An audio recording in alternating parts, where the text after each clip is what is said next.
Okay, hello guys. Welcome back to our photography session.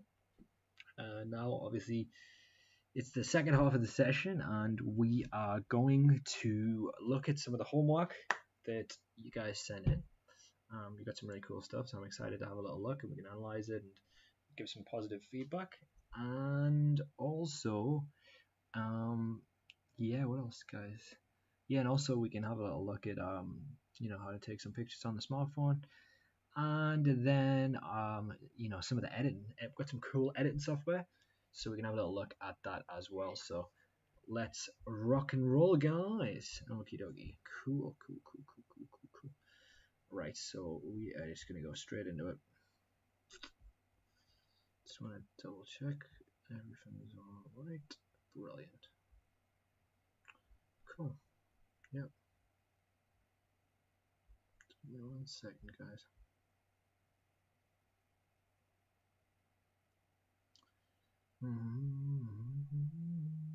Sorry. Okay, cool. Hello.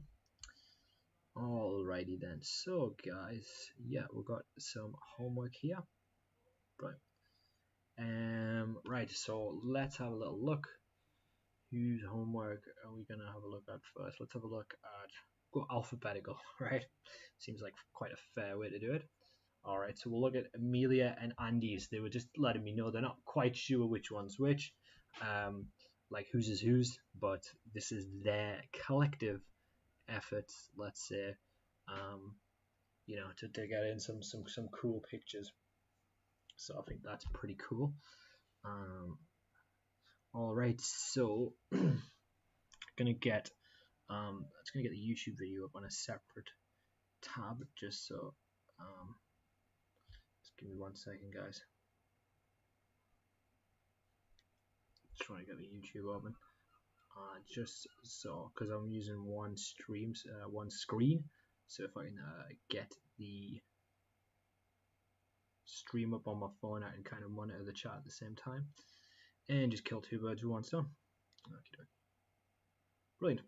Alrighty. Hello Andy, hello Charlotte. Cool. Alright. I need to change the title of the video. It's part 1 equals 2, but you guys know that it's part 2, right? So I will edit the title of the video quite shortly. But yeah, you guys know exactly what it is. Alrighty then. So guys, put that there. Let's have a little look. So we've got a picture up here, and this is a really nice image. I'm not sure if there's any kind of, I don't know, has there been any edited on this, or is this all natural? Because this is quite an interesting image. Excuse me. Like, you've got really good surface divider here. Hello, Linda. So yeah, just for everybody coming back to the session, at the moment we're looking at Amelia and Andy's pictures. Yeah, it looks really, really cool. So is there like a filter or anything on this, Andy? Because it looks so kind of interesting. Like it literally looks like, you guys can look, right? It looks like the sea is like two totally different seas. You've got like, I don't know if it's because of the shadow of the cloud, but look at that. It looks fantastic. The way that it kind of separates, no filters used. Wow, that is amazing. That is really, really interesting. So there's a lot going on in this image, which I think is quite interesting. Let me know in the chat, guys. I want to hear everybody's feedback. Like, let's hear what everyone has to think about this. But it's just a quick snap in case we missed it. Well, it's brilliant, and I'm glad that you did get it. And I think that's so good that you're doing that, because I think that's great, mate. Like, part of photography and getting good images is just getting stuff at the right moment. Photography literally is capturing a moment, right? So you guys have clearly done that there, and that's so important. I think is just being able to actually capture whatever's happening at the time in the moment. And yeah, as I was saying, you guys have obviously done that there. It looks brilliant. So yeah, like one of the things that, and Lee's just saying that it looked great. Yeah, I think that I love that it's widescreen. I love that there's just different kind of textures you've got here. We've talked about like that before, right? Where it's like you've got the ground, you've got this nice kind of surface divider here, and then you've got some of the grass, then you've got a more kind of grassy knoll there, and then it's like the cloud in the sea as well. So yeah, Charlotte's saying she think it looks great because it looks like there's two different moods to the picture, and I definitely I can relate to that 100%. Like this looks kind of dark and like overcast, and then that's like bright and shiny.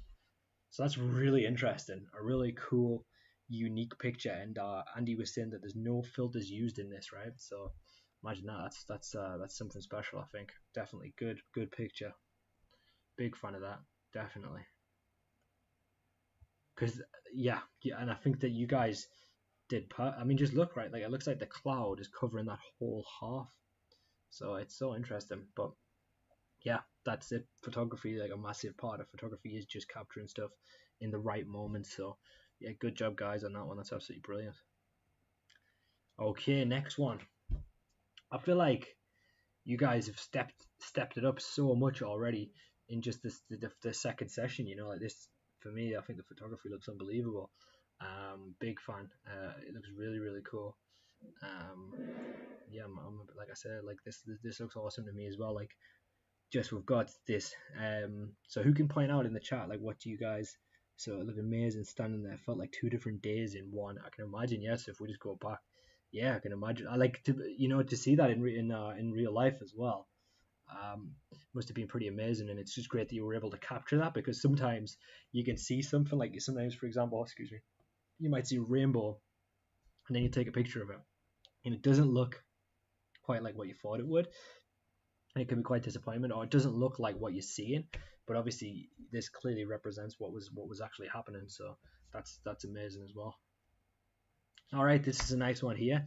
Um, so yeah, guys, what can anyone point out about this one that they like? Has anyone got any thoughts? I can definitely point out a few brilliant things about this one.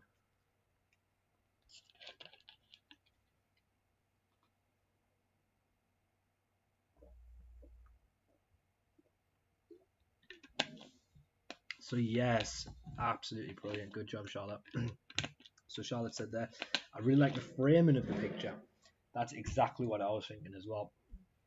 We were talking about framing before, and it's looking at things through objects, and how that can affect the image. And I think that that's a brilliant, really good example of that. There, you've got this nice kind of boulder or this bit of rock here in the foreground, and then you can see the sea. You can see the sea through through the picture, and I think that's lovely. Like using this as a frame to kind of see inside of it. And also, I like that it's kind of we're talking about lower thirds. It's kind of on the third there, so I think that the composition is quite nice as well with it being around there, so I think that that's quite nice as well. So good picture there too. And yeah, once again, as Charlotte said, it's a nice mixture of textures between the rock, the sand, and then the sea as well. So it's a good mix there. Big fan. I think that the placement, I don't know if that's intentional, if that was just in the image, but that actual like little stone there, I think that looks really nice as well. So yeah, a lot of good stuff there, guys. Right, and we've got a nice picture here as well. We've got a couple of swans, and then are these ducks, right? Are they look like ducks, right? Are they ducks? Please correct me if I'm wrong. And yeah, this is really nice. I wonder where this is because it's this is a really good picture, by the way. This is a really nice picture. So what do you guys think? What do you guys like about this picture? And think back to our session last week and some of the things that we were learning in that session, because they apply to kind of what we're looking at now. Definitely, I can see that there's been a lot of like initiative there. I'm not sure if when the guys got out and took these pictures, the light just really went dark in here. But yeah, so the geese, yes, brilliant. Yeah, the geese. That's the one. Yeah, sorry. Was it Harrington Century Park near Harrington Country Park near Pension Monument? Brilliant.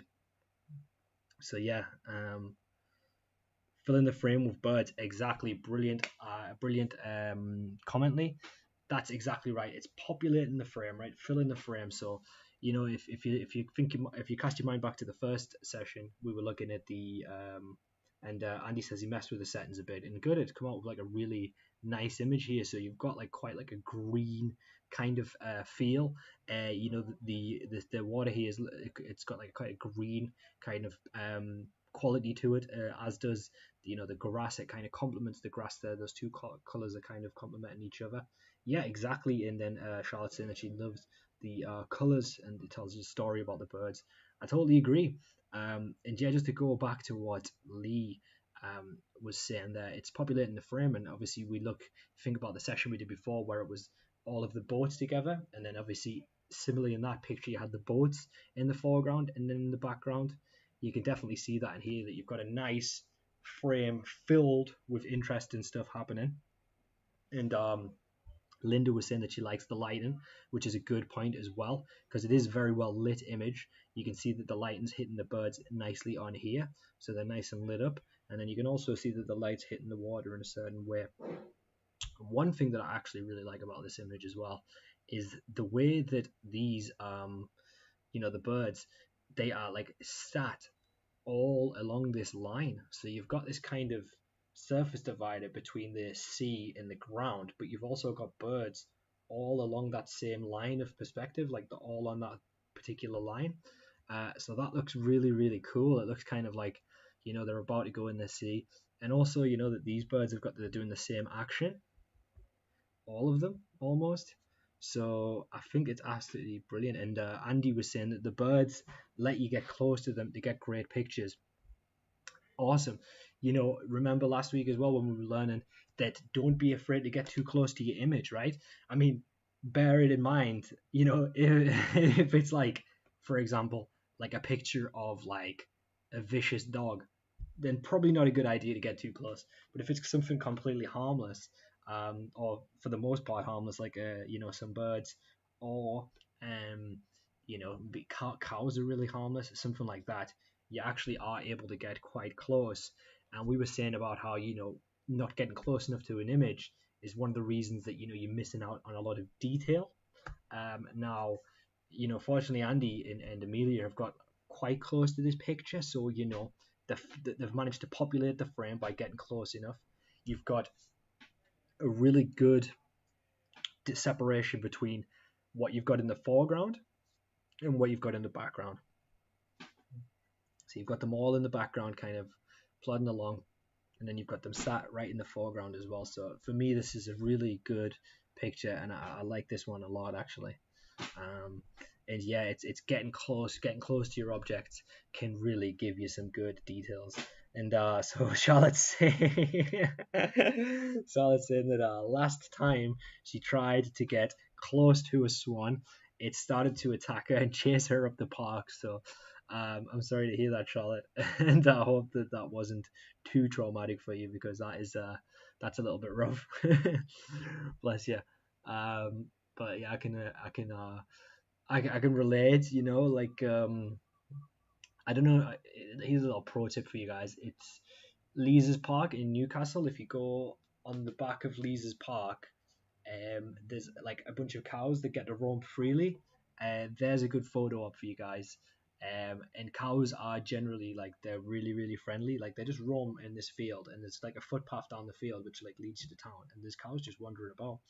Anyway, you can get really close to them and take pictures, and they're not in any way aggressive. They'll let you get close to them. But it is still a little bit scary, to be honest, because you kind of making eye contact with this thing that's twice, 3 times, 4 times the size of you, and it's like a little bit like scary. But yeah, just there you go. So be careful if you are getting pictures of wildlife, but in the same time, don't be afraid to get close, but also be careful. So yeah, alrighty, cracking. And then we've got another little shot there, and this one is also nice. And I like that you guys, are kind of experimenting with the editing aspect of the pictures as well. Obviously, that's something that we can kind of work on as we go. But you can see here that the color palette between these two pictures is quite a lot different, and you can see just by the way that the editing is that actually the atmosphere is completely different. Like this gives off a completely different vibe to this picture. This has like got more warm tones and it's more earthy, whereas this one is kind of more desaturated, and it has like more of like a sharp quality. So yeah, just something to think about there as well, guys. I like these. I want to ask as well. They're both really, really nice images, but does anyone have a particular favorite? Um, I'm just curious as to what people think would be their favorite one. Obviously, neither. There's not like an absolute answer, but it's just I'm interested in what people would think. But once again, yeah, this is a really nice image. Um, I think that the good the one of the things that sticks out about this image, which I really like, is that you've got the two white geese in the foreground, and then you've got the other birds in the background, and that separation for me is really nice that they're in the foreground.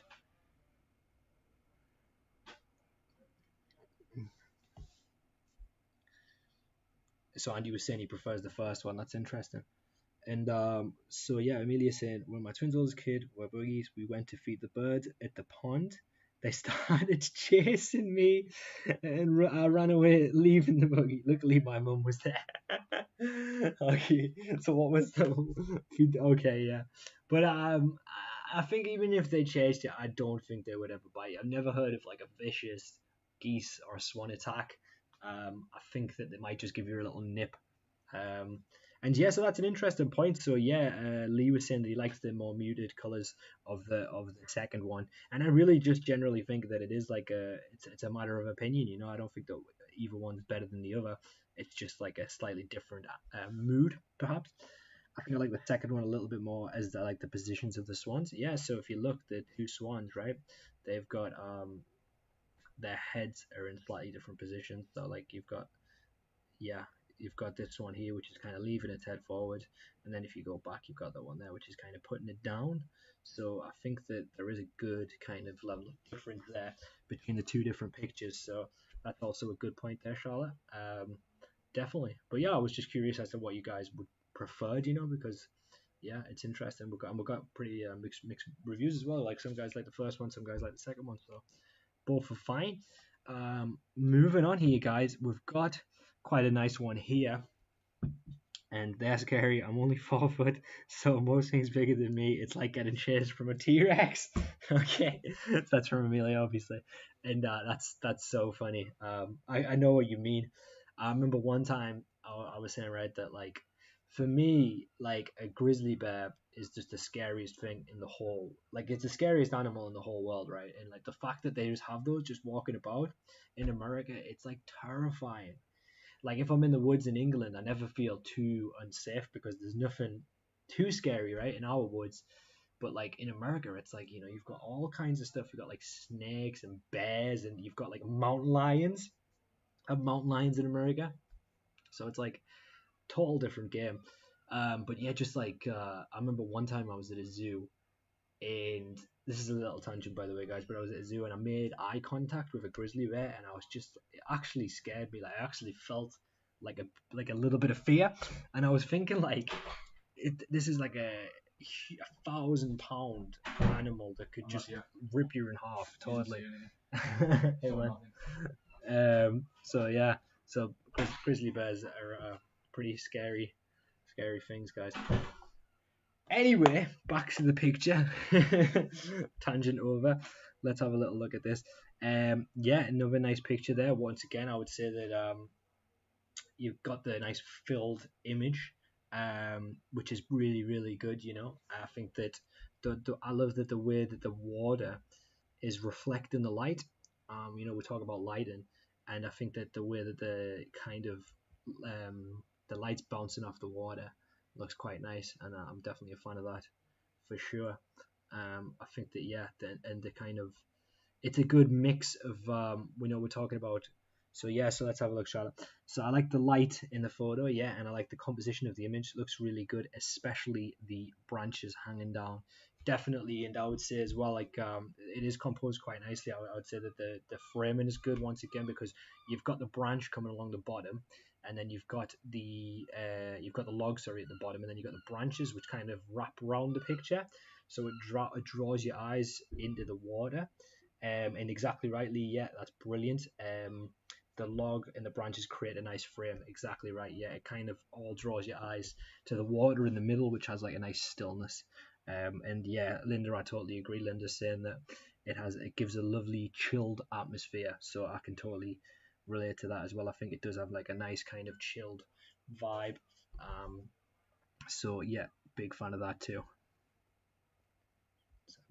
And I think that's it from Amelia and Andy. But yeah, thank you for sending those in, guys. They're really nice pictures. Um, some good stuff, and I think that definitely it's getting better all the time. So brilliant, big fan. Okay, just realised that I spelled learner Leitner there, so not to worry. But yeah, okay, so brilliant. And then we've got Charlotte's photos here. Let's have a little look. And it's just at the end of Amelia Street. Wow, so look at you guys. So okay, guys, let's have a little look. We've got some more cool pictures from Charlotte here, guys. So interested to see what everybody thinks here.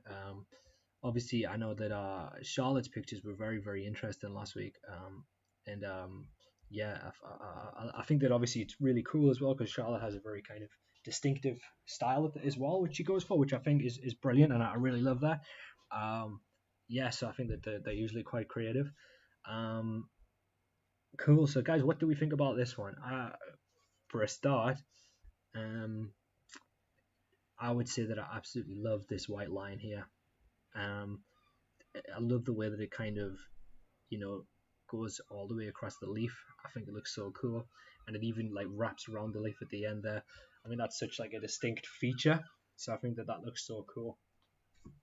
So I'm a big fan of that. I also love like some of the signs of the decay on the leaf as well. Like it's got like these kind of bits of decay coming in here, which looks really nice.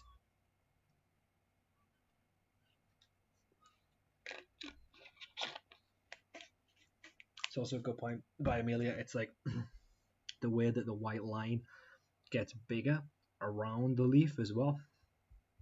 I think that this is like a large leaf. It's like a dock leaf. Yeah, so that's a good point, Lee, that the white line leads you around the picture. It definitely does. I can definitely feel that as well. So that's really cool. Also, I like the way that the focal point, you've got, if you think about rule of thirds, got this leaf which is in this top third, and it really leads you around the picture.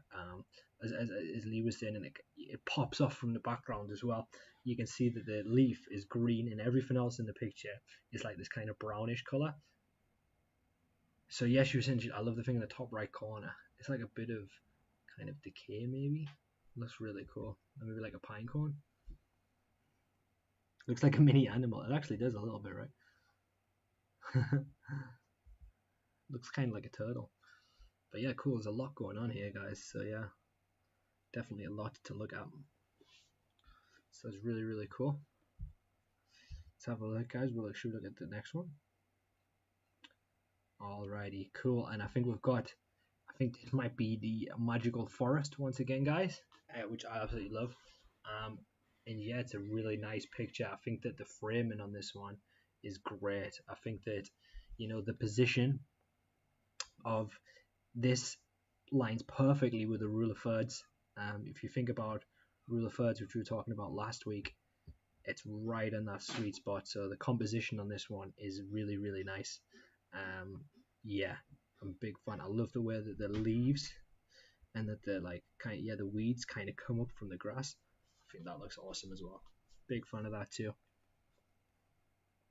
What else, guys? What do you guys think? There's a lot more that I can point out here, which I'm seeing, which I really like.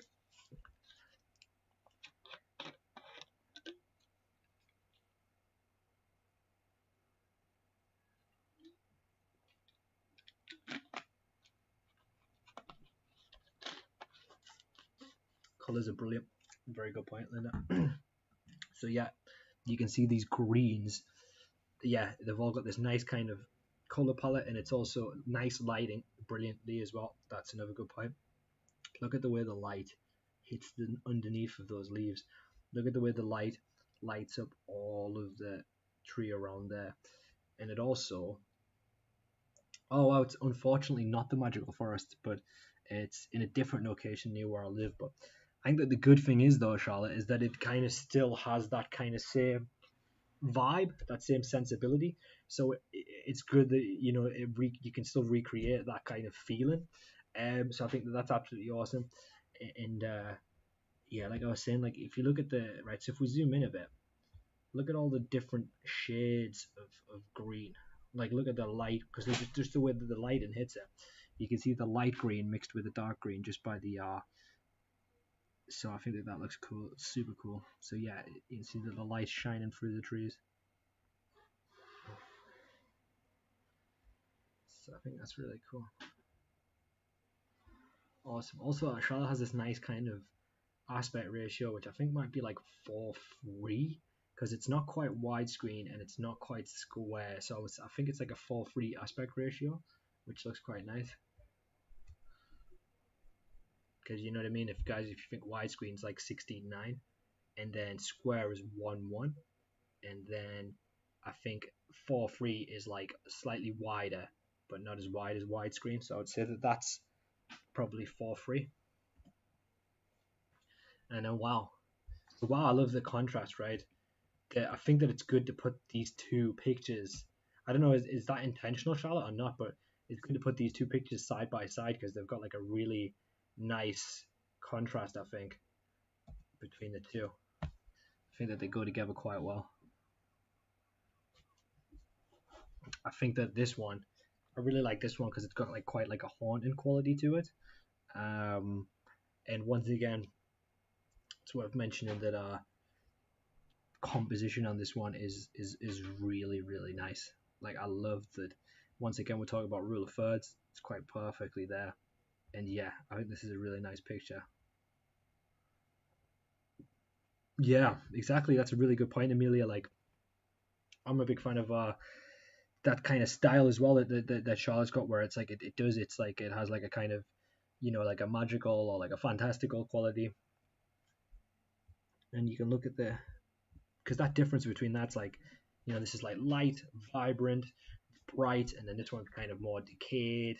The colors are darker, and it's kind of more drawn back, I think, which is really cool. And so yeah, it was a few yards away from the previous picture. So wow, it's so interesting that you got that difference in terrain as well, just from like like from like next to each other. Would be great for kids' backdrop pictures, dressed as a fairy or wizard, or even wedding backdrops. Exactly. So that's a really good point. So, and it's good that you're thinking like that, Amelia, because if you ever wanted to do, if you wanted to ever become a photographer, like like your own kind, set your own business up. Exactly. And if you've got those kind of ideas, you can bring them to life, and then you can make money off that, if you're doing like wedding photography or anything like that. So absolutely brilliant, good idea. And wow, yes, so brilliant. So guys, what do you guys think of this? Obviously, if you guys tuned in the last session, we had some of these more kind of abstract pictures from Charlotte, where it's like really, it's like she's paying a lot of attention to the like texture of images and like creating these kind of abstract pictures. What do you guys think, thoughts on this?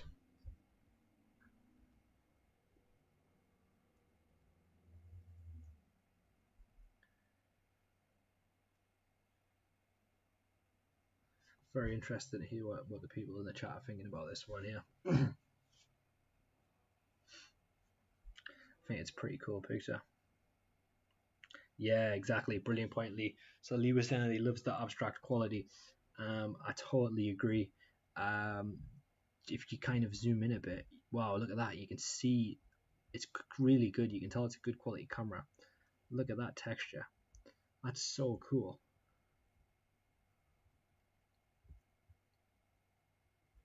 Yeah, so Andy's saying that he loves the textures and the patterns you can make. And it's like what I said last week as well, right? It's like you could totally take like some of these images like this and you could use it as a texture for like a Photoshop background. Obviously, if you've done the image assets before, you'll have seen that we have those kind of textures that you can use. Like something like this would be an amazing texture for something. And yeah, I love because that's one of the great things about photography is just it's showing you something you've seen before in a way you've never seen it before, if that makes sense. So it's like being able to show you something familiar but in a different way. Like for example, you've probably never looked that close to like the fungus on a tree bark. I mean, that's what I'm guessing it is. Is that right, Charlotte? It's like fungus on some tree bark. But you've never looked at it that close before, so being able to kind of see that, it's just so interesting. And yeah, and you've got Amelia saying she loves the textures. It reminds her of something in the sea, and definitely I think that those ripples definitely have that kind of quality to it, like kind of something in the sea or something. I definitely agree with that. Okay, I think is that it. No, we've got another one here. So yeah, it's some sort of fungus growing on a tree. Could picture a couple of tropical fish with it. And you know what it is? If you wanted to, you could actually, you could do that, right? You could actually like put, you could like put tropical fish in it in Photoshop. It might sound a bit crazy now, but I could totally imagine that, to be honest. Have a look at this one here, guys. So we've got this really similar, nice kind of fungus here, and I also like that there's a use of our shallow depth of field here, like a little bit. You've got the focal point, which is kind of like right here, and then if you look towards the bottom of the picture, it's kind of slightly more blurred, which is pretty cool.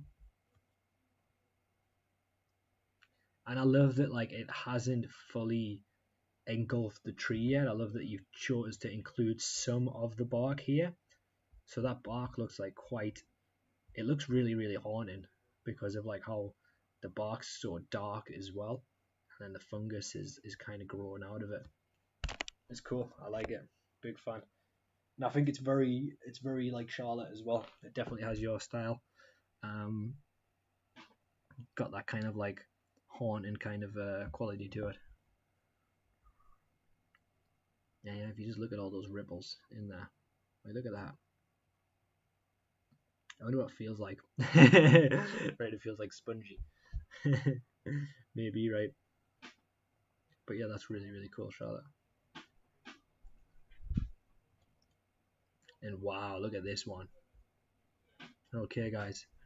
So what's your thoughts on this one, guys? This one's really cool. There's a lot to pick up from this one. Yeah, it's true, and I think that about fungus, Amelia, it's an amazing thing. Like fungus can live in some of the most ridiculous climates ever. Like just the other day, they found these mushrooms in Chernobyl, the place in the Ukraine where there was the big radioactive explosion, and these mushrooms have survived under like so much radioactive poisoning, like everything else in the area died, but these mushrooms have like survived and thrived. So yeah, Lee says it's a nice and creepy image, and I totally agree. Um, Definitely, it's got like a very kind of spooky kind of vibe once again. I think it's an absolutely fantastic image. This one, I think that one of the, you know, so like if you want to think like the bottom left third, that's probably like the focal point, and the biggest my favorite thing about this is probably the use of shadows in like the darkness. The way that that bit in the top left is completely black, and then you've got like a bit of darkness there, but if you look, the foreground and the background, this is clearly the focal point because we've got like shallow depth of field here because that's out of focus. There's a nice bit of blur in there, and obviously I'm guessing you used a flash for this, Charlotte, or you used some kind of flash because we've lit this up, and I think that looks fantastic because obviously it's quite dark. So yeah, guys, as I was kind of hating on flash. I wasn't hating on it, but I was saying, there's certain times that you shouldn't use flash. Look at, I think obviously we'll wait for Charlotte to get a confirmation, but I think that there was flash used here, and it really has worked. It's completely worked. So whenever it's too dark and you want to get that flash to highlight a certain part of an image, then it definitely works. So it can work, and we're talking about the camera flash, but it just depends on the right circumstance. But yeah, that's really fantastic, and the detail is just so intricate. Like the quality of the actual picture is really, really good. Look at that, the way that it binds around. So yeah, it looks cool, really cool. So yeah, Amelia saying that she loves the shadow and the lighting, and I definitely agree. It's a well lit, nice shadowy image, definitely. Yeah, so it's dark, but it's focused on the object itself, so it makes the textures look amazing. Absolutely, and you can see the textures are so like rich if you just zoom in on it. You can see there's just all of these kind of like vines wrapping around it.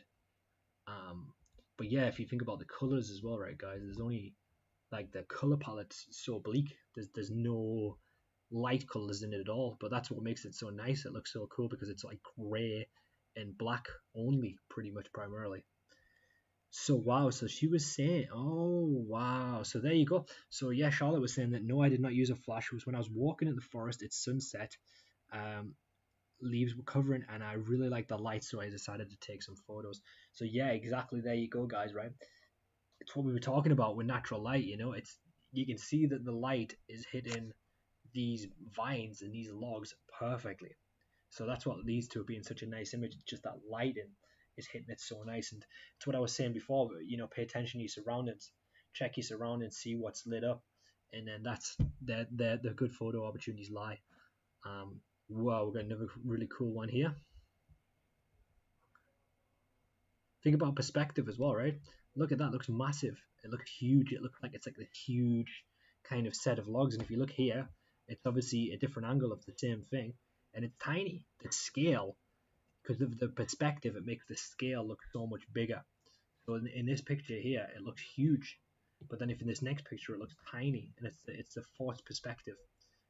So the angle and the position that you take a photo in and how zoomed in you are can really create the illusion of size. Something can look massive or really small depending on how you shoot it, and you can use that to your advantage as well. Sometimes you can make something look bigger than it is. Sometimes you can make something look smaller than it is. Depends on the position and how far away is it from the lens. How close is it to the lens? How close is the camera? How zoomed in are you? All of these different things. And then we've got a similar one here. And once again, this is really nice. And the thing as well, we're talking about depth of field, right?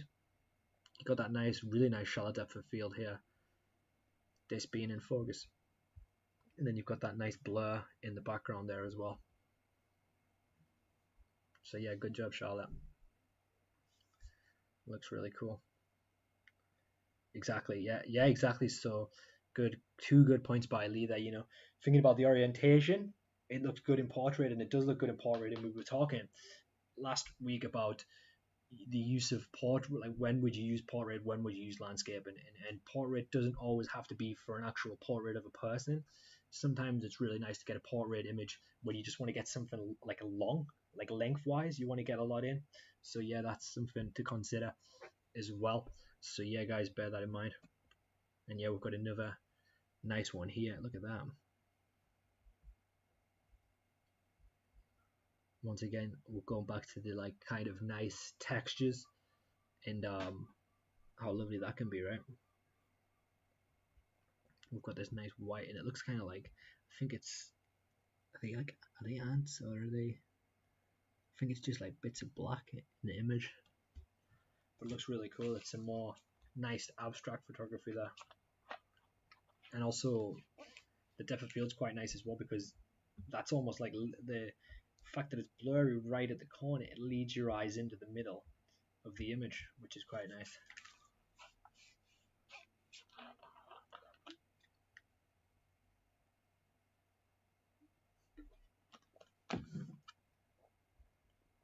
Wow.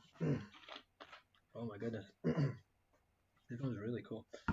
I think that this would look good in black and white, but it doesn't actually need to be in black and white. I don't think it is because I think that that's like slightly green, right?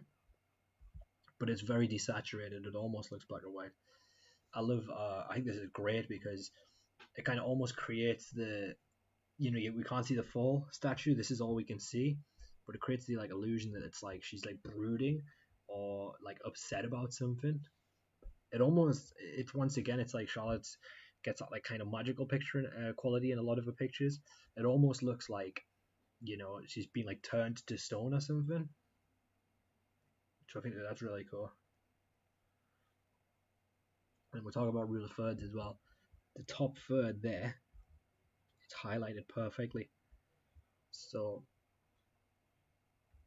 she looks brilliant there. Like that, like that's like a really good composition. Really nice. It's a well framed portrait shot. Good stuff, man. And we'll talk about filling the frame as well. Yeah, and so Lee was saying he likes how zoomed in it is, exactly because how far away we are from this picture, it's going to tell us more about it.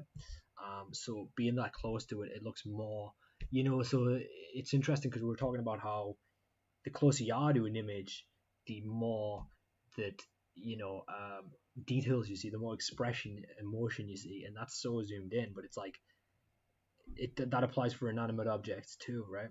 So it gives emotion to something that's not actually human, And then there you go, you've got another one there, which is really nice.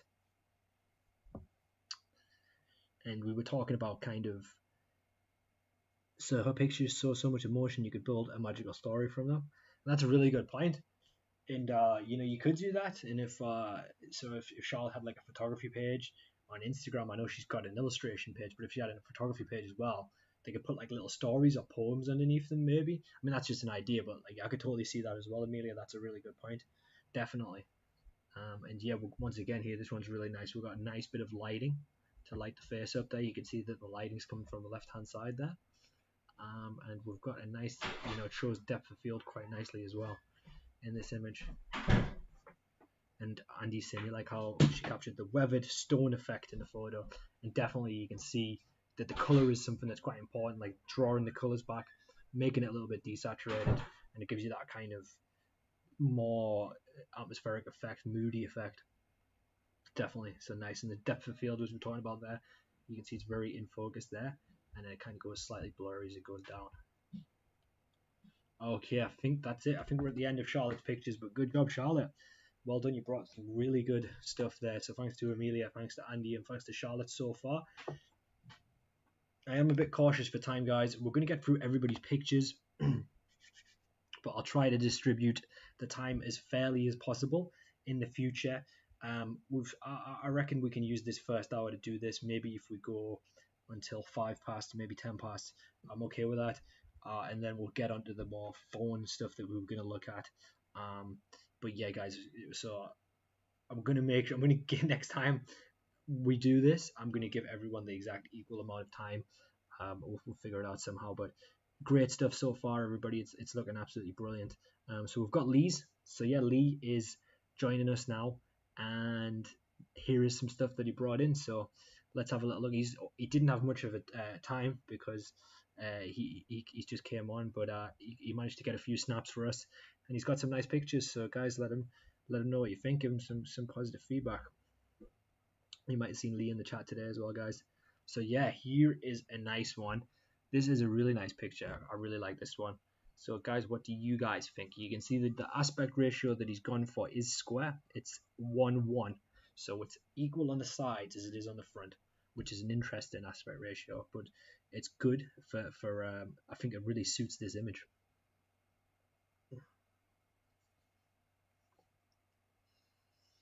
There's a lot of good about this, which I can actually point out. Actually, I quite like. Interested to see what the chat thinks. So yeah. Exactly. Brilliant. Good point, Andy. That's one of the key features, I think, is the lighting. The focal point is the bridge, right? And the light hits the bridge perfectly. You can see on the bars of the bridge how it's lit up. Always look for stuff like that, guys. Look for the lighting. Makes a picture so often. It can take a flat image and make it something that's really interesting and intricate and popping. So lighting is a really, really good one. I'm going to say there's almost like a leading lines. We're talking about leading lines, right? It's not exactly leading lines, but it's like the way that's framed. These two shrubs kind of bring your attention to the bridge because they're like equal on each side, so it kind of draws you in towards the bridge. So I think that's good as well, capturing that stuff to kind of push you towards the focal point. That's really, really nice. And yeah, Charlotte's as well, saying she really likes the lighting. And also it gives you kind of the lighting. You can see that it's bright. Up there you've got like a little bit of lens blur there, which actually looks quite nice, adds to the atmosphere. Um, Lens flare, sorry. And yeah, the trees are nicely lit up. It's really, really nice. Yeah, Linda was saying she wants to walk over the bridge to see more of it. And exactly, yeah. And we've got Amelia saying that she loves everything about the pic. The lighting, the shadows, and how the path draws you to the bridge, which is the main focus point, it gives you a nice, relaxed feeling. I totally agree. And I think it's interesting aspect ratio as well, shooting it in 1:1. Looks good. Um, and there you go. Yeah, that the shadows there, actually, that is really nice too. It's a good point there. Stop stealing my words. Okay, I'll try to leave a bit of time before you to let you guys answer first before I hop in there. And here we go. Yes, so we've got another nice little portrait here. What do you guys think about this? And what a lovely doggy this is. Absolutely gorgeous. Um, Not sure if it's a he or she, but it is absolutely beautiful. Look at that.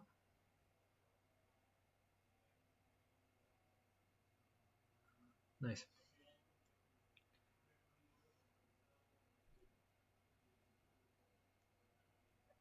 Beautiful little doggy.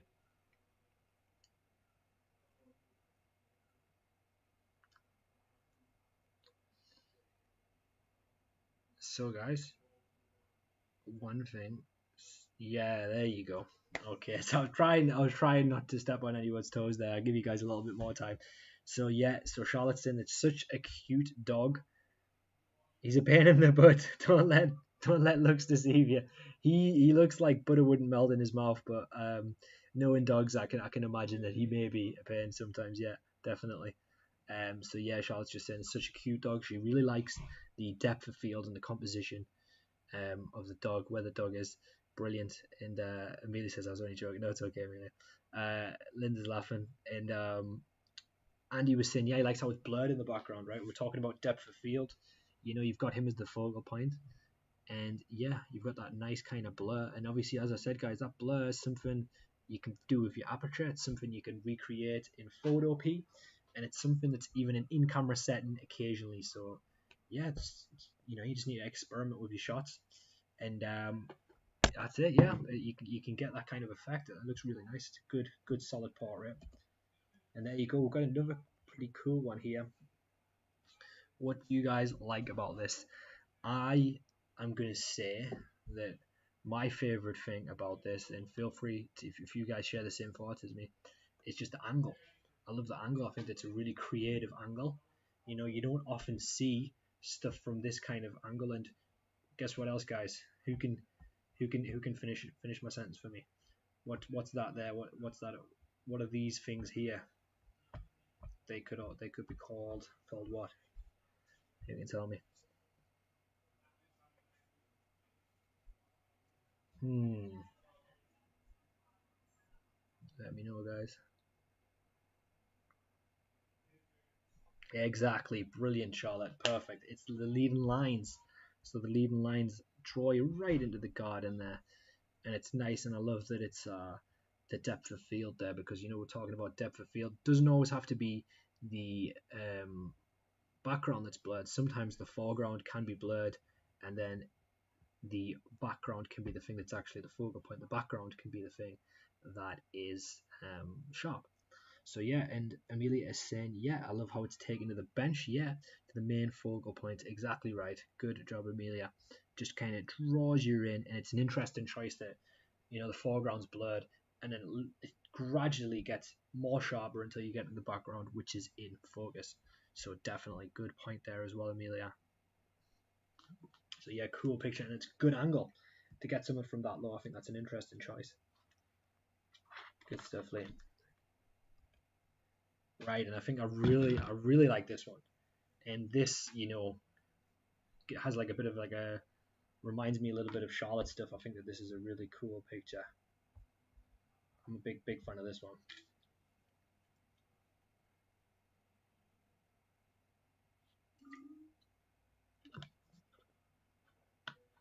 I think Linda was talking about that last image. and it was cleverly shot. But you might be talking about this one. But this is a great one too. So yeah, see what you guys' thoughts are.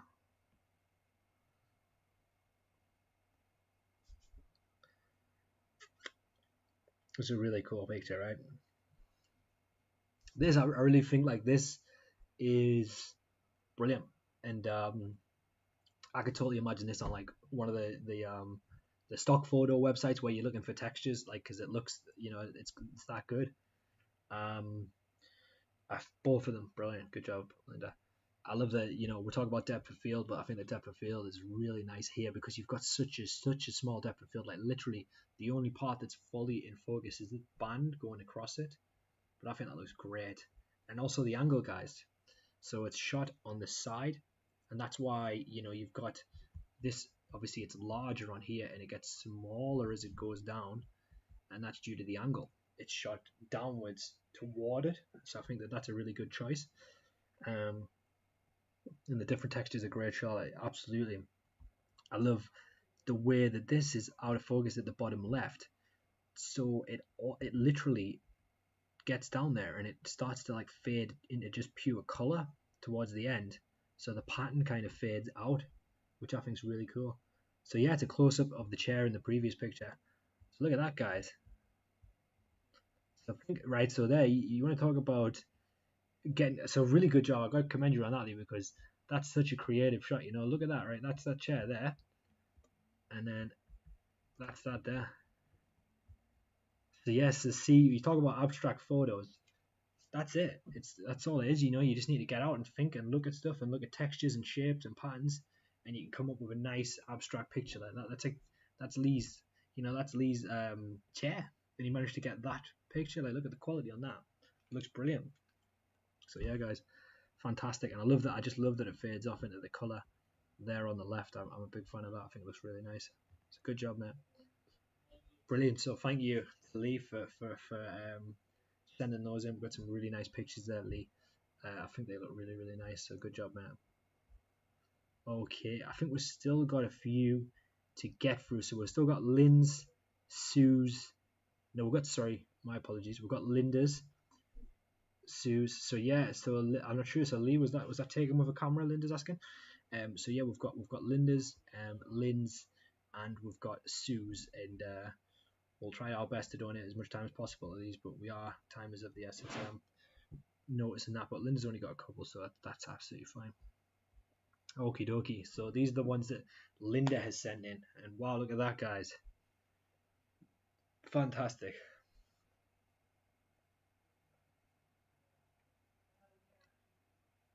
Got a nice picture here from Linda.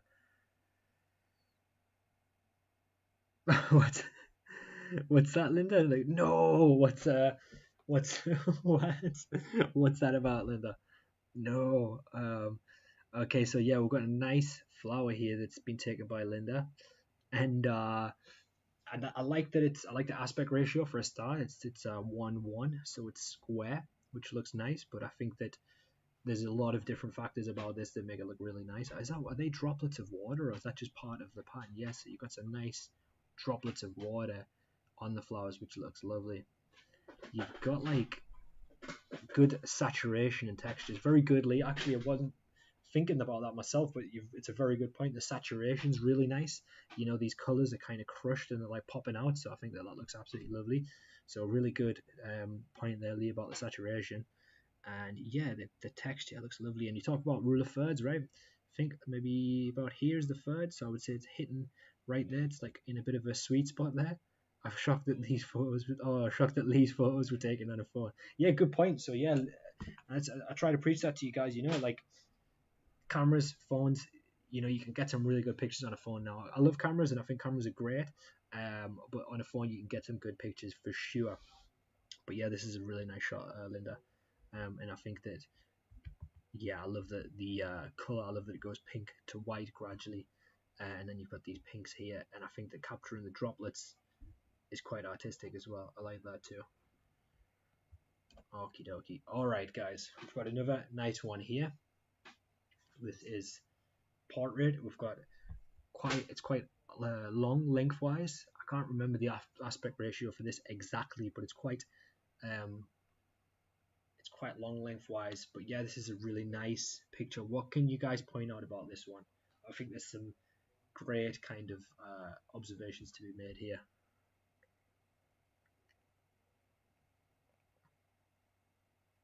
And it was when it was raining last week when you were talking on the course. So there you go. So that makes sense. So the patterns are great. Exactly right. It's a good point by Ali. We've got some nice patterns coming down here, and then we've got really nice shadows as well.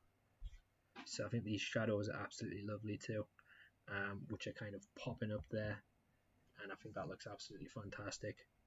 So some great patterns and some great shadows. So yeah, so Charlotte is saying, I like how you've captured the picture of the composition and how you you've captured the edges of the wood as well. So yeah, exactly right. Good point. It's good that you've managed to get that bit of the wood in, because I think it tells you a bit more about the image, pushes you into the middle where you've got this kind of deep depth of field that goes back to there as well. So good job as well, Linda. That's brilliant. Okay, guys. A couple more. We've got Lynn's in Sue's. I'm not sure. I know that Lynn isn't here now, and I know that Sue. I don't think Sue's in the chat. So that was taken on holiday in Turkey in a play park area. Brilliant, lovely. And Amelia saying, I like how the arches are used to create a frame and how it mirrors in the shadow. So yeah, a good point as well, Amelia. Okay, let's have a little look. So we've got some cool pictures here from Lynn. Right, so yeah, we've got a nice fireplace there. And that's quite cool picture. I like how it's dark, comes in there. Let's see as well. And so I think that's quite a cool picture by Lynn. I like that the fire's coming in there.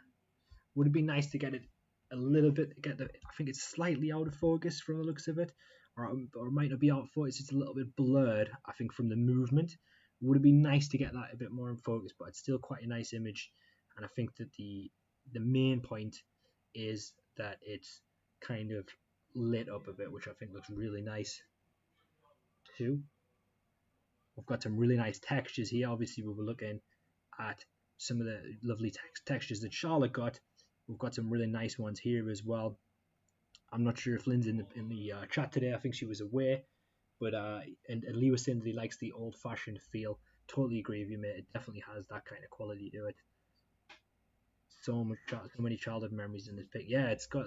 I'm not sure. I think Lynn said she took these pictures when she was on holiday, so I think it might be wherever she was. I'm sure she'll let us know when she's back. Yes, it's quite a cool one. The way it's like the fungus or this, it's like seaweed almost wraps around some of the rocks. I think that looks absolutely lovely. It's nice, filled the frame with it as well. I think it looks really, really cool. And this is a nice shot here as well, just of some of the sea looking out, and I love that some of the rocks there too. I think that looks quite nice. I love how that it looks onto the sea, so it looks like kind of like an endless kind of sea. It's quite a nice picture, and I love, once again, the mixture of textures between the rocks and the grass and then the sea as well. I think that looks really, really cool. So yeah, she says Charlotte was saying she loves the colours in the picture. Definitely, I think she might be mentioning this one because there's definitely a good mixture of colours there. It might be this one as well because there is the sea looks like a lagoon. I love it. It does have that kind of feel, doesn't it? Like a lagoon kind of feel. Definitely, I like that as well a lot, Vicky. I think that's a really good point. Let's have a look. And cool. I'm guessing this is some of Lynn's friends that she was taking pictures with, or maybe some family members.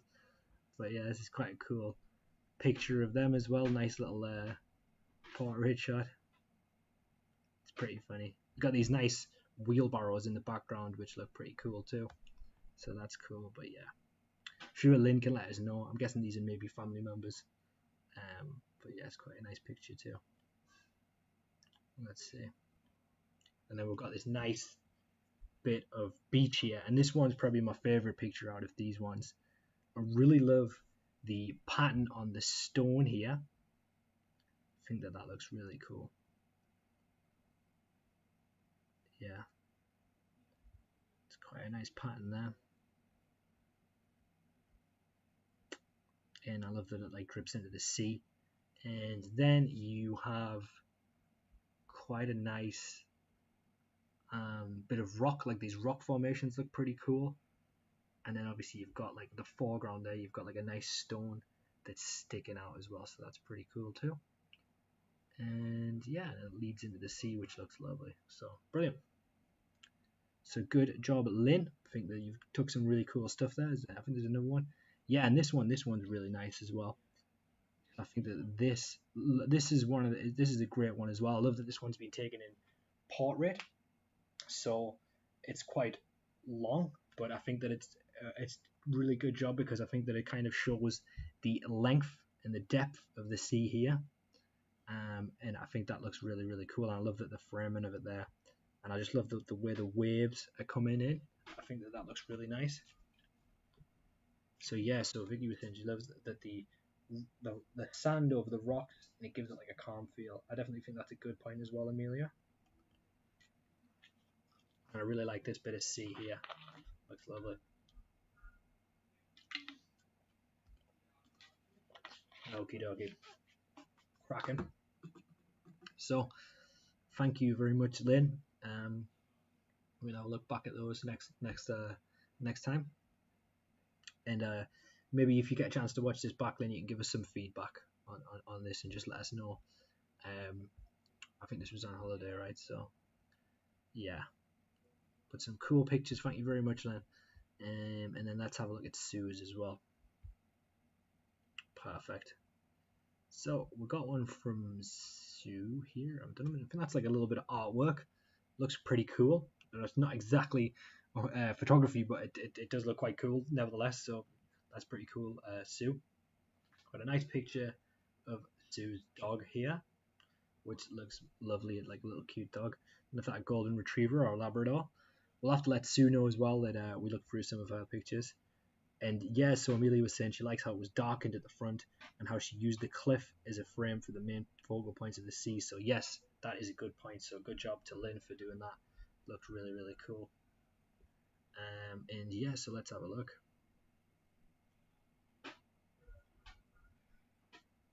Brilliant. So yeah, Sue's dog is absolutely cutie. Lovely. It looks like it's in the snow. I love the little tiny doggy footprints as well. Just in there, that's absolutely lush. Bless him. And then you've got this little kitty as well. This for me is a yes. I love how you can see the paw prints in the sand. Very good. Good point, Amelia.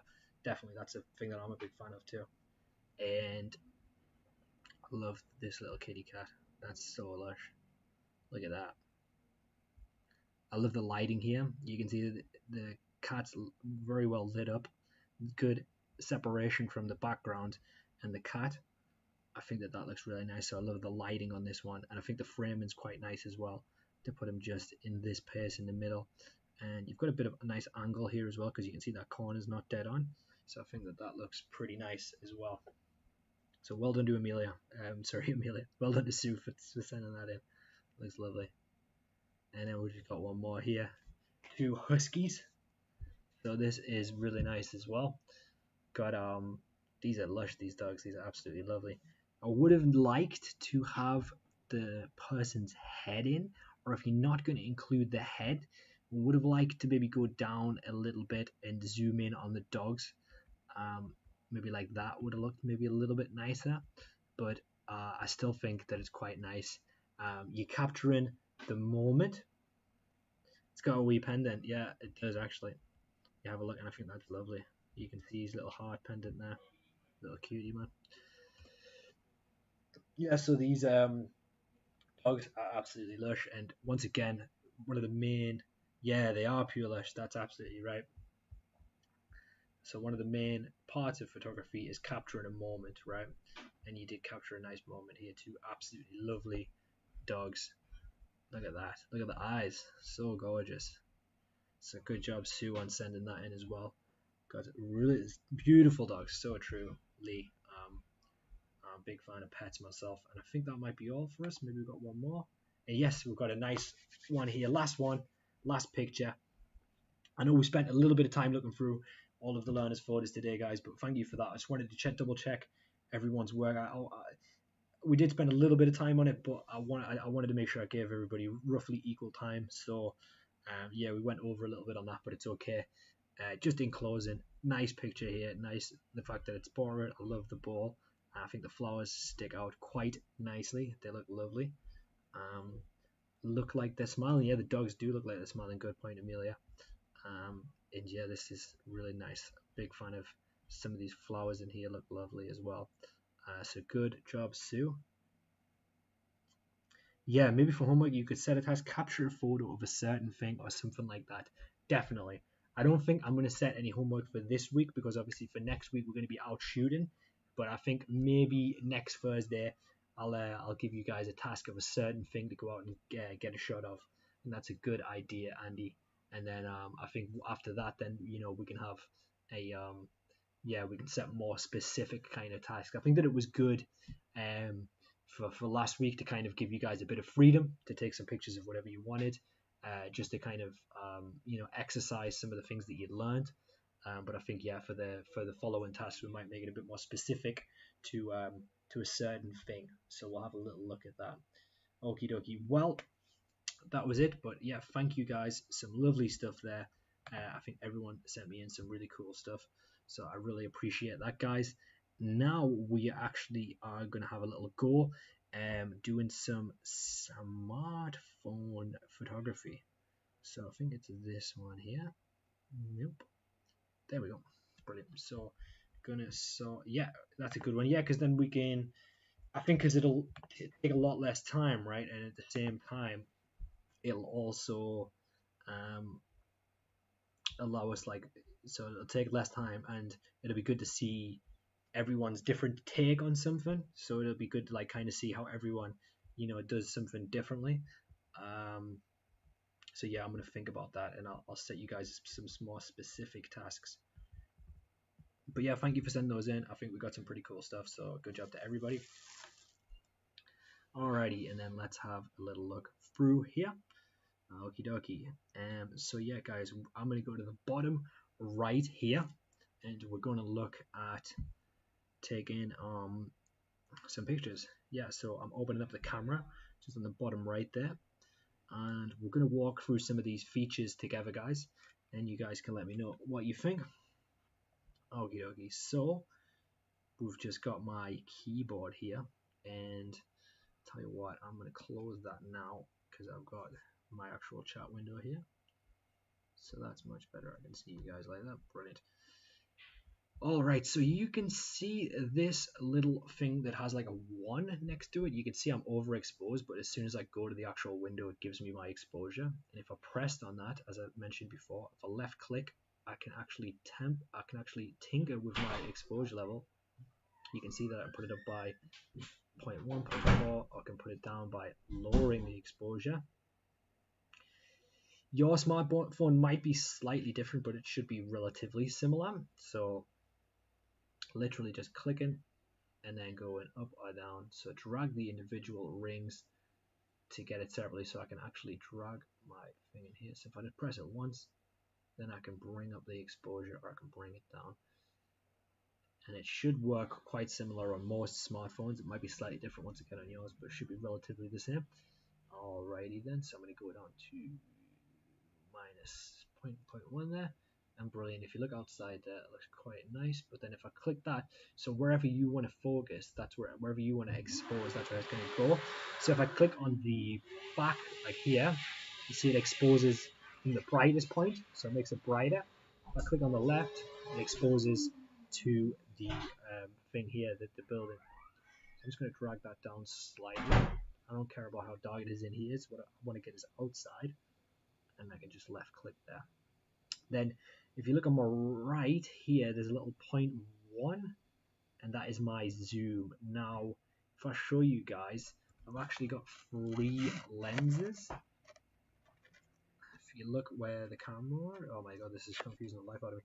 All right, guys, so yeah, if you look at those lenses, right, we've got 3 lenses on this camera. So we've actually got, excuse me, oh, it's so confusing. Like I'm trying to look in 2 cameras at once. So yeah, this is a wide lens, or maybe the other way around. So yeah, that's a wide lens. Then we've got a medium lens, and then we've actually got a zoom lens. And the more I zoom in, it like simultaneously switches between lenses, which sounds pretty crazy, but it's actually much more simple than it sounds. You have to excuse the mess of the office. And so look, if I zoom out, you can see that's actually the wide angle lens. So that's the wide angle lens, and you can see how much of the room that actually covers. Then if I pressed the photo option, then I've took a shot on the wide angle lens there. Then if I kind of zoom slightly in,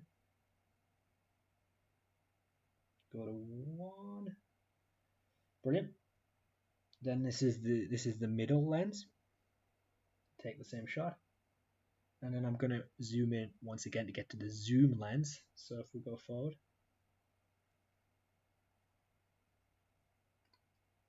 perfect. And then now we're using the zoom lens. So yeah, 3 different lenses. I kind of want to get that in focus, that grindhouse. Okay, so if we have a little look at that. All right, so there's our picture that we took on the zoom lens. And then if we go to the left, up to the right, there's the picture we took on the the medium lens, slightly wider. We gotta excuse the messiness of the office once again. And then there we go. You can see the picture. Look at that bin. That is purely disgusting. That.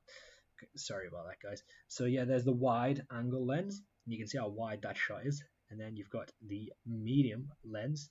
Just going between these different lenses and the different effects that it gives you.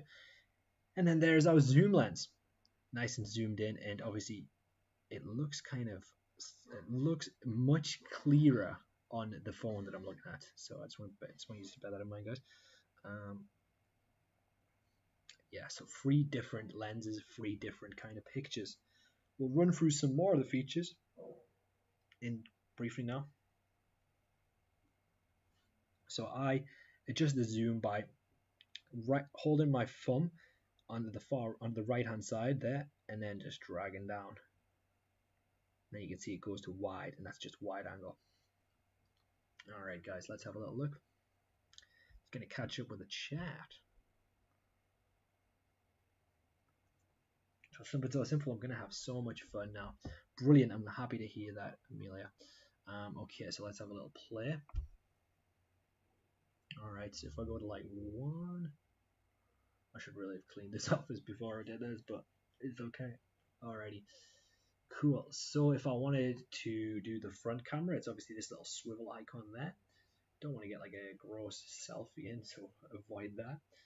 And you can see along this bar on the bottom, we've actually got a few different effects here. So we've got photo, which is the one that I've got on now. You can see that I've actually got the grid on, but you may not have the grid on your smartphone. And as I was saying in the previous session, rule of thirds is so important. Like you really want to make sure that you've got your rule of thirds down. So the way that I would get my grid on, guys, as it's going to be different on your iPhone, but it should be somewhat similar. Top right there's a settings bar. I would just click on my settings bar and it brings up this screen here, and then it says assistive grid. Now that is the grid that is going to help me get my rule of thirds. So yeah, put assistive grid on. Capture smiles, automatically take photos when people smiles. That sounds crazy. I wouldn't do that, because what if someone's laughing? You could get some really awkward and weird pictures by doing that. Ultra snapshot, double press volume down button when screened off.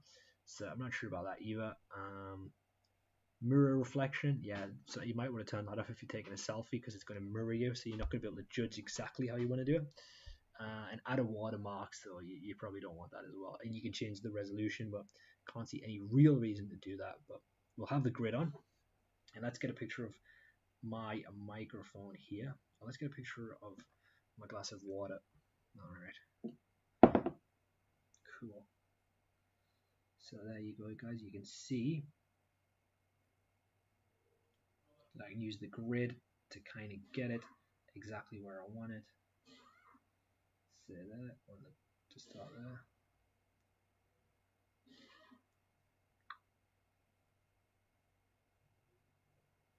Alright, let's have a little look.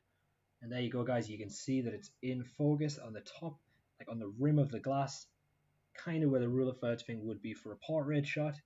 It's not the most elegant shot, but it's just for the sake of example.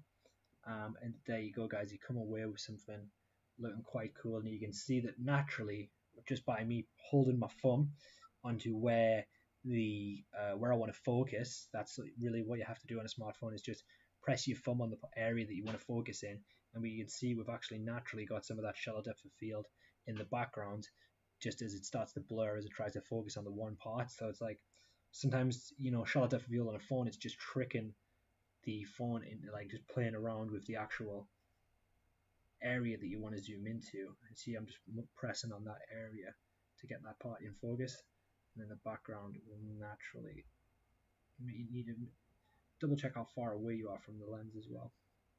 Alrighty, and we can try one wide angle as well. So landscape, obviously this might look a bit wrong to you guys just because the way I'm screen recording is portrait, so I'm actually holding the phone like this now, even though it doesn't look like that to you guys. But to switch this around on the stream, it might be a bit of a nightmare, but you guys will still, I think you get the idea. So yeah, if I zoom in, if I focus on the rim there,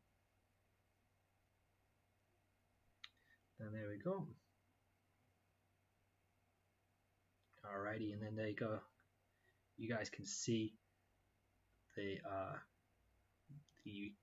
what it looks like landscape. If I turn that, is it going to turn back? Yes, good job. Starting to get a bit worried there for a second, guys. But yeah, so there you go. You can see what it looks like landscape as well.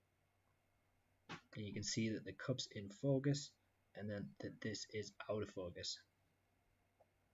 So once again, it's not the most interesting of images to get a picture of like a glass, but it's still, pops off from the background. So say, for example, if I wanted to populate that background with something of interesting other than media sampling prospectuses, then I could, but the glass is the focal point of my image for now. So yeah, there's a couple of different ways to take an interesting picture in a smartphone, guys. Let's have a little look at our chat. Cool. So yeah, guys, I hope that that's informative for you. We're going to continue with that. There's also a portrait mode here. You will have something similar, and depending on what kind of smartphone you've got, so it might be, all right, get a picture. We've got portrait mode of here from here. No, I need to be serious. Okay, so you see that it picks out his body. That's, there you go. Perfect. Hold on, got it. Also, I'm going to zoom in a bit, mate. So zoom isn't available in portrait mode, so therefore we get a zoom. Sorry, it's like super wide. There's the one. Brilliant. Fantastic. So we can have a little look at that, guys. There you go. There's a photo for everyone. That was better. Look at the quality on that one. That's the top quality. Actually, to be honest, it looks pretty good. Yeah, that's the portrait mode one. So that's actually in that setting. Oh wow, it's pretty good, doesn't it? Like, yeah, it like pops the background up. Yeah, exactly. A bit of diffusion. I like that. Exactly. So yeah, guys, if you look at this one, so obviously there's a portrait mode setting on this one, which does some of the stuff that we talked about before about, depth of field and kind of diffusing it and popping it out. That mode automatically does that, as you can see in this picture of here from here. He is kind of popped out from the background, and he's actually really far away, right? So although he's like super far away, we can still get like a relatively good portrait. Usually a portrait you have to be quite a bit closer, but if you look at that, it actually, it's worked perfectly. It's automatically blurred the background for us. It's recognized where his face is, because I don't know if when you saw me doing it, guys, I'll go back into that mode briefly. You can see that you can actually click on stuff, and that tells you like what's the background and what's not the background. So yeah, try and get stuff within your rule of thirds. So I'll click on the button, I'll show you. So there is kind of where you want stuff if you take portraits, but it's not gonna matter 100%. But just try your best. So, so Amelia was saying she loves how symmetrical the eyebrows are in the picture. That's what you want. Gotta work hard. So there you go. Gotta work hard to look this good. Turkish barbers, if you're interested. That's all.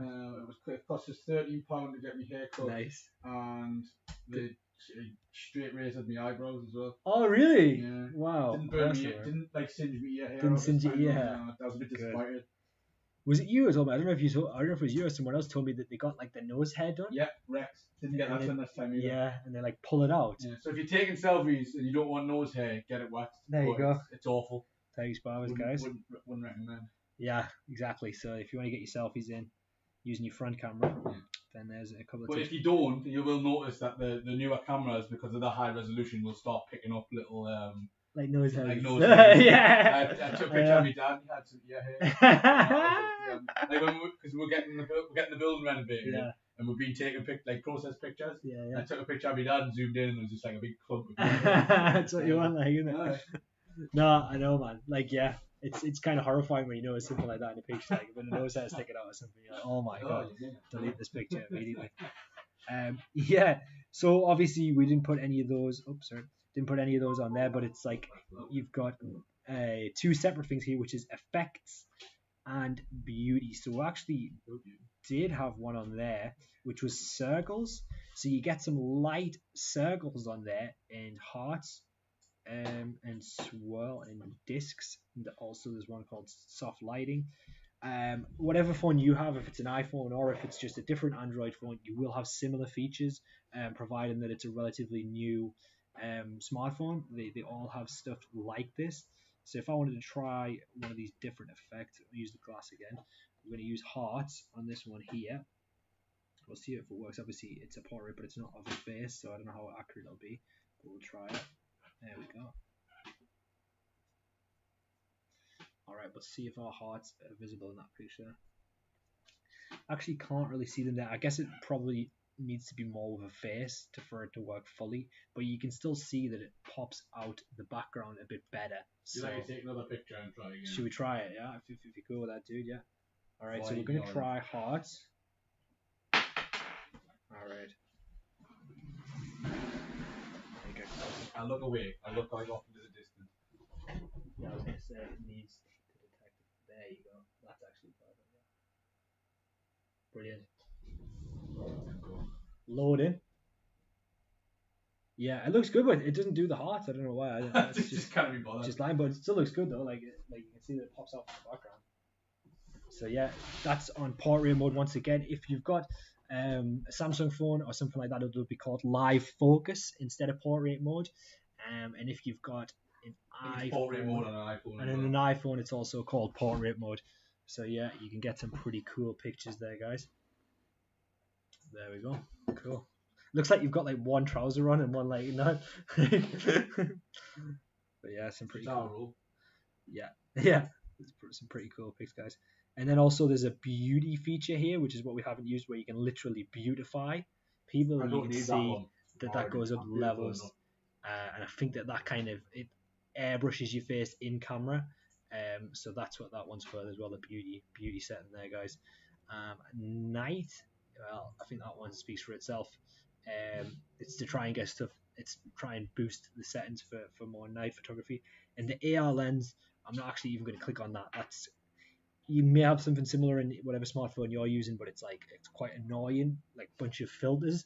And yeah, it's like bunny rabbit filters and stuff like that. That's what that setting is there. Got Snapchat. If you've got Snapchat, it's similar to the kind of stuff you get in Snapchat. So yes, that is pretty much it. Then we do have some more settings here. We can actually control the aperture in this one.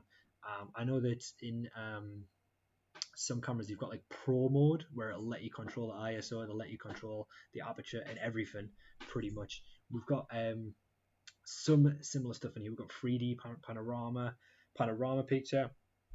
I'm sure if you ever took a panorama picture before, it's where if you've got like a really long landscape shot, you can kind of go around and it'll kind of stitch the image together. If you do like maybe a 180, and it'll give you like a long landscape shot. Light painting, I'm not sure. Slow-mo obviously speaks for itself. If you're doing video, you can get like something in slow motion. We'll have a look a bit more at that maybe in a videography class. And then pro mode is, as I said, it gives you full control of the settings there. You can see that I've got auto focus, I've got auto white balance along the bottom there. The shutter speed's 1 in 50, the ISO is 160. And I'm sure they've got my zoom as well here. So yeah, pro mode, you can see gives you control over pretty much everything. But actually, it tells you exactly the values as it changes. So there we're on 100 shutter speed, 64 ISO, and yeah. But for smartphones generally, I would much rather, I wouldn't spend too much time using pro mode on a smartphone because it's not really built for that. It is a somewhat useful function, but I feel like the settings in a smartphone are already good automatic, that they're not really the best in pro mode. It's not going to work exactly like a camera. So this will be good if you don't have a camera to have a little play around getting used to ISO and stuff. But I would suggest if you want to use these settings more, you're better off just using them on a camera, where you have much more control over the image. Okay, so anything else before we have a little look at some apps? Okay. So, yeah, you're saying that you'll need to get nose wax and a mustache wax. Amelia was saying that she's going to go and get a nose wax and a mustache wax. Nice. So, good stuff. I wouldn't get my mustache wax though. I reckon that would hurt. Yeah, that would hurt a lot, to be honest. I don't think hers is quite as big as mine. To be fair. All mine grows through as well, like proper, like to the maximum. Okie dokie. Let's have that look. This one. Yeah. So I'm trying to think if there's anything else I want to show you in here before we move on, guys. Time lapse. You know what a time lapse is? Once again, that's more video related, but it'll just be, say, if I film on a video of someone walking by for like 5 minutes, like some traffic or something like that, then a time lapse will speed it up, and you'll get to see it in like real time. And finally, guys, I think we're going to look aperture. We'll look at aperture because that's obviously something we've touched on today. And there you can see what f-stop it's on, and you can actually change the aperture there. So I could go down to like, put the aperture nice and high, so 2.4 f-stop, and we spoke about how that affects depth of field, right? So obviously doesn't give us full control, but brilliant. So that might be a little bit blurry. Go up to 2.8. There we go.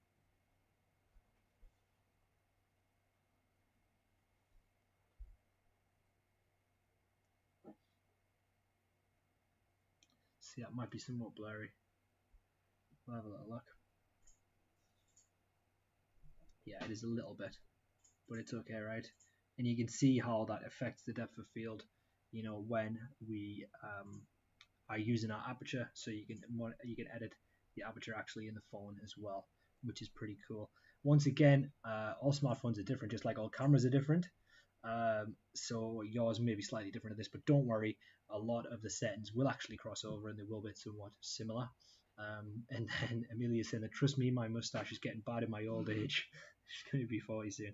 So, okie dokie, cracking, guys. We're going to have a look in Lightroom now. Alright, so guys, this app is called Adobe Photoshop Lightroom. Obviously, if you've ever used Photoshop before, or if you ever used Lightroom before, you know you have to pay for them generally, but the actual app is free.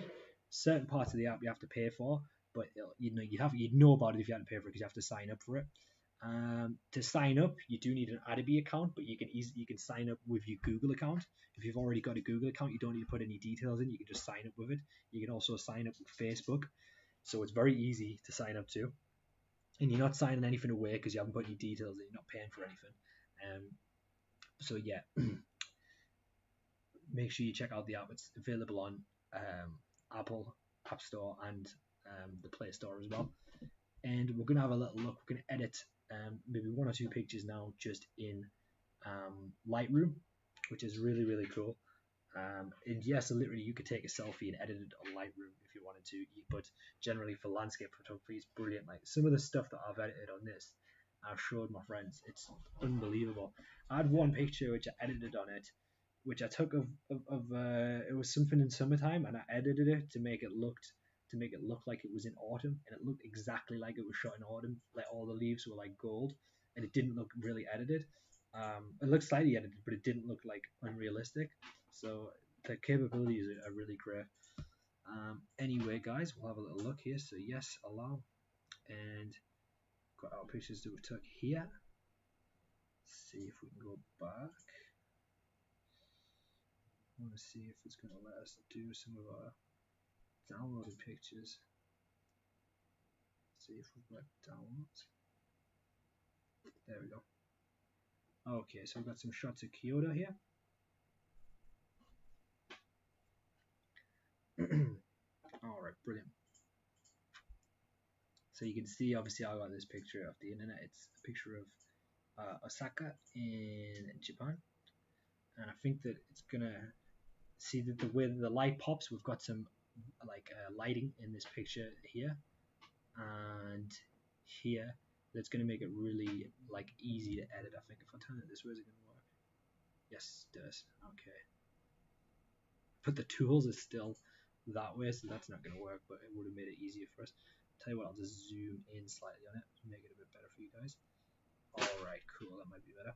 So yeah, if you look along the bottom, you've got selective and healing. Unfortunately, those two are premium features, so we're not going to be able to use those two, unfortunately. However, everything else is usable. So we are going to go to, let's have a look at this image. I don't think we need to crop anything. So we'll go to profiles, right? Profiles is kind of like filters. So we're going to have a look at the different profiles, and you can see how much of a difference that the profiles make even. Which is pretty crazy, right? So these first two, I think, maybe have to pay for it. I think maybe they're two favorites, it says. So if I zoom right out again, so there's no difference so far. If I go to artistic, right? So tap and hold to compare edits. So you can see that already adds quite a good bit of glow to the image. Go to artistic 3, 4, like that one. 7. See, that makes a quite different effect as well. So that's before, after. Let's have a look. If you wanted to, you got black and white as well. I'm not going to do that though, because why, when you've got such nice colors, why would you want to put it black and white? There's a lot of different filters. Modern, you can see how that really makes the colors pop. Look at that difference there. Modern 4. Okay, let's go for modern 4. Yeah. Or maybe modern 1. Actually, we're going to do modern 1, guys. Yeah, because that's more like kind of cartoonish. Alright, I don't care if some of these colors bleed a little bit, that's fine, I'm willing to accept that. Alright, so profiles, and then auto, which you can do, but it's going to automate it for you. I would not do that. And then go to light. Okay, here you can kind of play around with some of the light settings a little bit. Alrighty. So I'm going to change the exposure. A lot of when I'm editing a photo on Lightroom, I just do it by eye personally. Make sure to not make anything too crazy, but I just see what looks right. You want to be able to transform the image, but like keep as much detail as possible. So I've underexposed this slightly just to pop some of the lights out. The contrast, see, that kind of distorts the image a bit, which I'm not a massive fan of. Okay. Bring some of the highlights back there. Shadows. Can add some shadows to it. Whites doesn't really do anything. I'm just going to leave that in the middle. Obviously, bear in mind, guys, I am doing this on the fly, so it may not look as good as if I spent some like real time on it. Maybe add a bit more black to it. So far, I'm happy with that.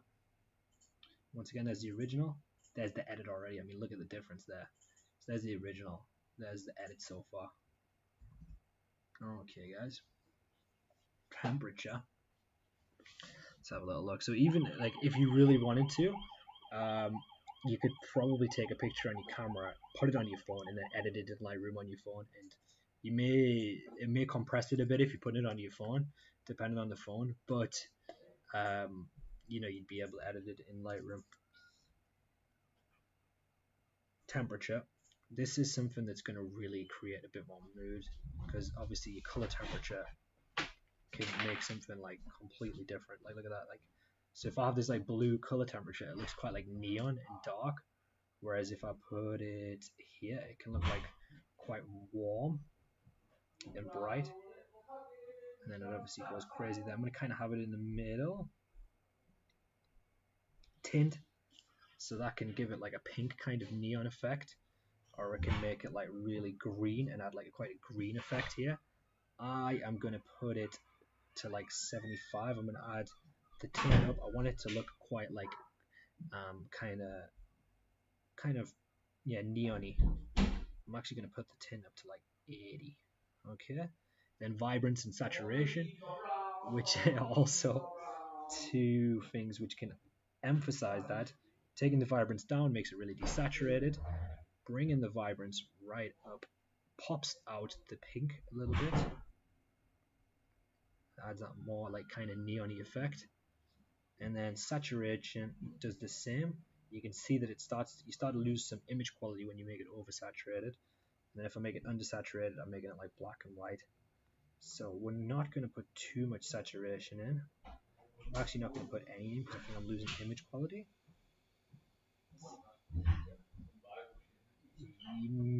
I'm going to bring the vibrance down, and then put the saturation up slightly. That's pretty cool. I'm happy with that now. So there, and then obviously because it's a central, like the image, the photo points in the center of the alley. If I go to the next one along, you can see we've got texture, clarity, dehaze, vignette. I'm going to go to vignette, and I'm going to put a vignette around it to make it like a little bit of a circle. So if you go here, see that kind of makes this kind of circle effect, and then it makes a white circle. Obviously that doesn't look very good. I'm going to add this circle down, so I'm going to put like a little vignette on. So it darkens the shadows up, brings your attention to the alley. And then if I add like feather, it makes it like more or less like a circle, really. So if I put it like somewhat feathered, but not too feathered, maybe like that. And then I'm quite happy.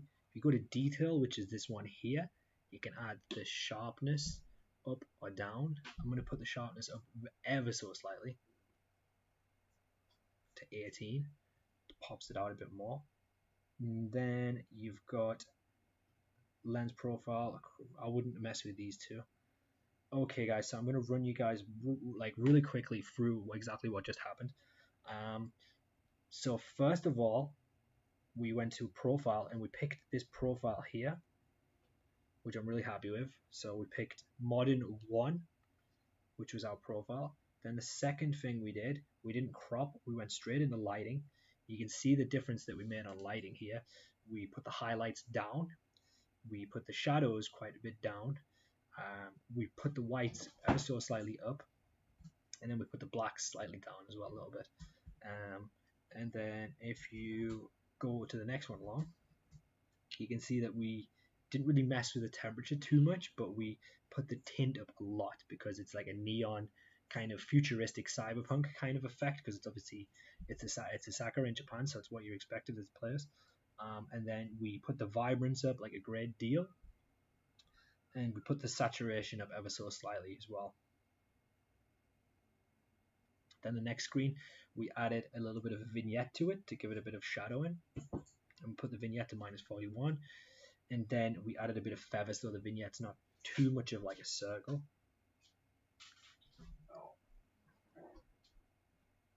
Right. And then we went to sharpness on detail, and we put the detail up slightly. We put the sharpness up slightly. In these, we don't really need to mess with too much. Alright guys, so we're going to look at this like in full, and we can see the difference between it. So if I turn this sideways, hope it's not going to do anything. Okay, yeah, if I turn it sideways, guys. Right. Just give me a second.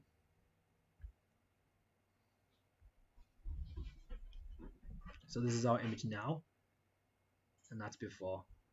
Look at that. So that's the original image, and then that's the image now. So have a look at that here for me. Best have a look at it in the phone. So that's what we've just done, right? That's our edit. Okay. And then that's what it looks like before. Oh, nice. And that's so just like that nighttime. Yeah. So we've got like that kind of very nice synthwave cyberpunk vibe. Yeah. And that's just done from the Lightroom app. So yeah, you can create some kind of like neon Japan effect, and then that's just like a normal picture. And like all those pictures you see on Instagram, guys, obviously this is what they look like originally, and then they get edited to look like this. So yeah, there you go, guys. I think that's pretty cool. I think so now we've got the final stage, which is saving it.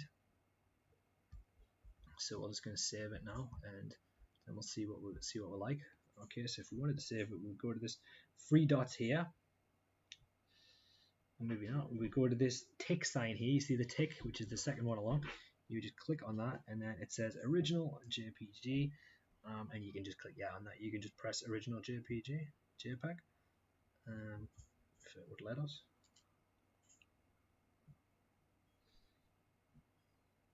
Okay, or you can click this little share button here, and it says share to or save to device. So you can just press save to device, and then it says 0 out of 1 image is exported, and then give it just a minute, and it will export the image. It says 1 photo exported successfully. Perfect, guys. That looks absolutely brilliant, and there we go. Cracking. So that was our first image that we edited in Lightroom. See, should we do one more? Alrighty. Let's do this one here. I haven't got much time, so I'm just going to whiz through this one. But once again, guys, we've got a nice little flower here. We can do some stuff with this, I think. So once again, I don't really need to crop anything, I don't think. But we're going to go to profiles. And let's see which profile fits us the best. So artistic, I don't like that because it's desaturating it. I want something that's full of vibrant. If you've noticed, I quite like vibrant stuff when I'm making my own photos. So you might have a different style. You might like more desaturated stuff or moody stuff, but I love like vibrant kind of neon kind of stuff. So let's have a look. Modern 1. That'll do. I mean, that's maybe a bit over the top, isn't it? Modern 2, I think that one will be alright. And there you go. Then if we go to light, put the exposure down maybe slightly. Go to contrast, add like just a little bit of contrast in there. Highlights, I think the highlights are alright. Shadows, yeah, we can add maybe a little bit more shadow to it.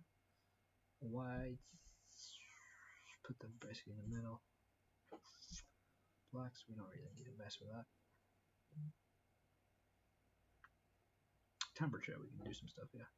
So you can see that we make it like a weird kind of infrared color here if we put the temperature down too much.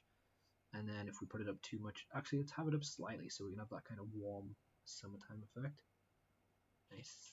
And then the tint, see, that makes it really green, that makes it really faded. Tint, let's leave in the middle.